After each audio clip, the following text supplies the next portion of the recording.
দূষণ, দখল, নাব্য সংকটে বিপর্যস্ত নড়াইলের ঐতিহ্যের অন্যতম ধারক চিত্রা নদী। উজানের পানির স্বাভাবিক প্রবাহ হারিয়ে মারাত্মক নাব্য সংকটের পাশাপাশি প্রশাসনের উদাসীনতার সুযোগে নদীগ্রাসীরা ক্রমাগত দখল করে চলেছে নদীর দুপার।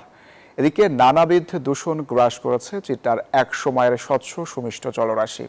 নড়াইল প্রতিনিধি খায়রুল আরফিনের রানার তথ্যচিত্রের প্রতিবেদন।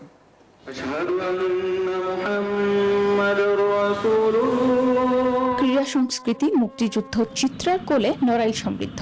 এই জেলা ব্র্যান্ডিং স্লোগানই বলে দেয় চিত্রা নদীর সঙ্গে নড়াইলের জনপদটির যোগাযোগ কতটা দৃঢ়।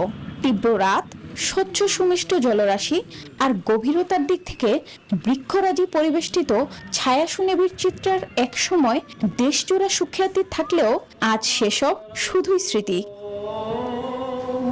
একসময় লঞ্চ, স্টিমার ও পালতোলা নৌকার বিচরণে মুখর ছিল চিত্রা নদী, কিন্তু উজানের পানির প্রবাহ কমে যাওয়ায় নাব্য সংকটে আজ তা অনেকটাই প্রাণহীন।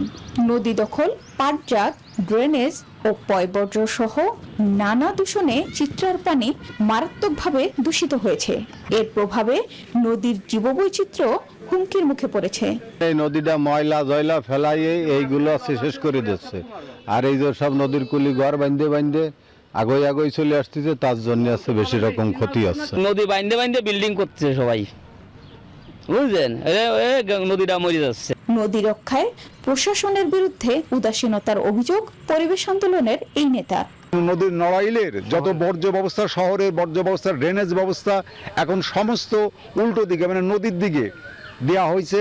এদিকে জেলা প্রশাসনের রাজস্ব বিভাগের তরফে চিত্রাপাড়ে চিহ্নিত মোট 139টি অবৈধ স্থাপনার বিষয় নিশ্চিত করা হলেও কিছুই জানেন না জেলা প্রশাসক। বসুন্ধরা টিস্যু, অশুদ্ধতার বিরুদ্ধে এক বিন্দুও ছাড় নয়। আমরা খতিয়ে দেখছি এখানে কোথায় কোনো অবৈধ স্থাপনা আছে কিনা। অবৈধ স্থাপনার এই তালিকা করে আমরা ক্রমান্বয়ে আমাদের প্রশাসনিক কার্যক্রম চালিয়ে যাব। যদি কোনো অবৈধ স্থাপনা পাওয়া যায় সেই তালিকা অনুযায়ী আমরা একে একে করে এগুলো উচ্ছেদের পরিকল্পনা করছি। ঐতিহ্যবাহী চিত্রা নদীর স্বাভাবিক পানি করতে দ্রুত কার্যকরী সরকারি উদ্যোগের প্রত্যাশা নড়াইলবাসীর। Desk report, news 24।